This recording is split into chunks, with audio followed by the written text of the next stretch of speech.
दुनिया भर की हेडलाइंस हमें लगातार एक ही कहानी सुना रही हैं, है ना? पॉपुलेशन बॉम्ब, संसाधनों पर भारी दबाव और नौकरियों की मारामारी। लेकिन इन शोर मचाने वाली सुर्खियों के ठीक बीच एक ऐसा जमीनी आंकड़ा चुपचाप रजिस्टर हुआ है, जिसने पूरी की पूरी कहानी को ही पलट कर रख दिया है। और मजे की बात यह है कि किसी का इस पर ध्यान ही नहीं गया। आज के इस एक्सप्लेनर में हम इसी छिपी हुई सच्चाई की गहराई में उतरने वाले हैं। वो चौंकाने वाला नंबर है 2.0। जी हां, सिर्फ 2.0। ये भारत की मौजूदा टोटल फर्टिलिटी रेट है। ये एक ऐसी सच्चाई है जो इस मिथक को पूरी तरह से चकनाचूर कर देती है कि हमारी आबादी अनंत काल तक बस बढ़ती ही जाएगी। असल में हमारी आबादी अब लगातार बढ़ने की नहीं, बल्कि धीरे धीरे सिकुड़ने और घटने की तैयारी कर रही है। एकदम उल्टी दिशा। चलिए पहले इस कॉन्सेप्ट को थोड़ा आसान भाषा में समझते हैं। टोटल फर्टिलिटी रेट का सीधा सा मतलब यह है कि एक महिला अपने जीवन काल में औसतन कितने बच्चों को जन्म देती है। अब किसी भी आबादी को बिना माइग्रेशन के एकदम स्टेबल रखने के लिए ये रेट 2.1 होनी चाहिए। इसे हम रिप्लेसमेंट लेवल कहते हैं। अब यहाँ पेज समझिए। अगर हम इस 2.1 के जादुई आंकड़े से नीचे जाते हैं तो इसका मतलब ये बिल्कुल नहीं है कि सिर्फ आबादी बढ़ने की रफ्तार कम हो रही है। इसका सीधा सा मतलब है कि जनसंख्या अब एक नेगेटिव मोमेंटम में जा रही है, यानी वो सिकुड़ने वाली है। जरा इन आंकड़ों के सफर को समझिए। 1990s के दशक में हमारा फर्टिलिटी रेट लगभग 3.4 हुआ करता था और वहां से गिरकर आज ये 2.0 पर आ चुका है। ये गिरावट सच में बहुत तेज रही है। आपको जानकर हैरानी होगी कि देश के ज्यादातर राज्य तो पहले से ही इस रिप्लेसमेंट लेवल से काफी नीचे जा चुके हैं। ये कोई भविष्य की भविष्यवाणी नहीं है, बल्कि ये आज की, बिल्कुल अभी की जमीनी हकीकत है। तो अब यहाँ सबसे बड़ा सवाल खड़ा होता है, इतना बड़ा बदलाव, इतनी बुनियादी शिफ्ट, आखिर सत्ता और प्रभाव रखने वाले लोग इसे पूरी तरह से इग्नोर क्यों कर रहे हैं? जब पूरा का पूरा देश डेमोग्राफिक तौर पर एक बिल्कुल ही अलग दिशा में मुड़ रहा है, तो इस पर कोई डिबेट क्यों नहीं हो रही? हमारी आगे की पड़ताल इसी रणनीतिक चुप्पी को डिकोड करने वाली है। हमारे सोर्सेज बहुत ही स्पष्ट रूप से कुछ खास समूहों का नाम लेते हैं जो इस बदलती हुई सच्चाई पर बिल्कुल बात नहीं करना चाहते। इनमें मुख्य रूप से शामिल हैं बिल्डर्स, राजनेता और मीडिया। ये वो लोग हैं जो एक्टिव रूप से इस विषय पर एकदम चुप्पी साधे हुए हैं। वो बस उसी पुरानी ओवर पॉपुलेशन वाली कहानी को ही आगे बढ़ाना चाहते हैं।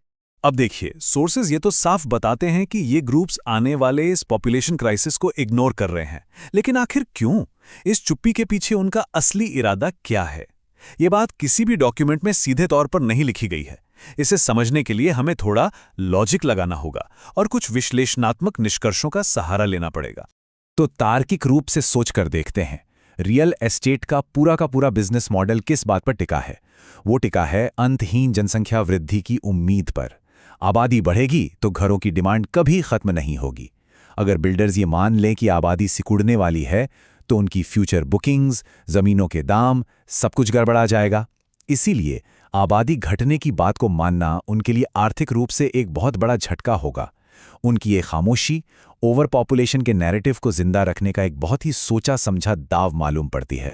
चलिए, अब इस बदलाव के एक और बड़े असर की बात करते हैं।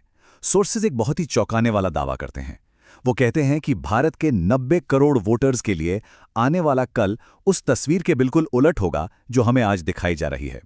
भविष्य में हमारी सामाजिक और राजनीतिक स्थिति पूरी तरह से पलटने वाली है। एक तरफ आज का मिथक है, बहुत ज्यादा लोग, संसाधनों पर भयानक दबाव और नौकरियों की भयंकर कमी। लेकिन दूसरी तरफ भविष्य की असली सच्चाई कुछ और ही होगी। कामकाज करने वाली आबादी कम हो जाएगी, रिटायर होने वाले लोग ज्यादा होंगे और हमारा वोटर बेस काफी उम्रदराज हो जाएगा। हालांकि यहाँ एक बात ध्यान देने वाली है। सोर्सेज हमें ये नहीं बताते कि इस बदलाव से वोटर की साइकोलॉजी या हमारी वेलफेयर नीतियों पर ठीक ठीक क्या असर पड़ेगा। ये एक गैप है जिसे हमें खुद अपने लॉजिक से समझना होगा। अब जरा मैक्रो इकोनॉमी यानी हमारी अर्थव्यवस्था पर पड़ने वाले असर को देखते हैं। सोर्सेज बहुत ही स्पष्ट रूप से कहते हैं कि ये जो घटती हुई आबादी की सच्चाई है ना, ये हमारी 30 लाख करोड़ रुपए की अर्थव्यवस्था की भविष्य की कहानी को पूरी तरह से उलट कर रख देगी। इसका सीधा सा मतलब ये निकाला जा सकता है कि सिकुड़ती हुई वर्किंग पॉपुलेशन और बढ़ते हुए बुजुर्गों की संख्या भारत के डेमोग्राफिक डिविडेंड यानी जनसांख्यिकीय लाभांश के खत्म होने का साफ सिग्नल है।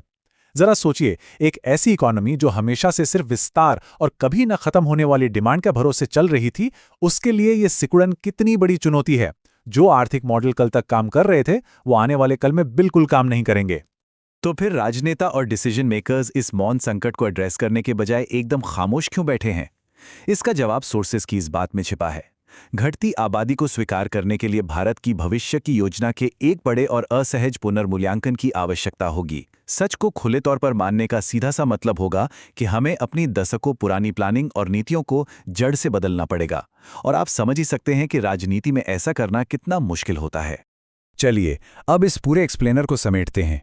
यहाँ हमें सोर्सेस से मिले ठोस तथ्यों और हमारे तार्किक निष्कर्षों के बीच एक साफ लाइन खींचनी होगी। एक तरफ हमारे पास 2.0 की फर्टिलिटी रेट, मौन संकट और बदलता हुआ वोटर बेस जैसे बिल्कुल पक्के फैक्ट्स हैं, तो दूसरी तरफ बिल्डर्स की डिमांड, जीडीपी पर पड़ने वाला सटीक असर और वेलफेयर नीतियों में बदलाव जैसे हमारे लॉजिकल डिडक्शंस हैं। इन दोनों को अलग अलग समझना बहुत ज़रूरी है ताकि पूरी तस्वीर साफ रहे।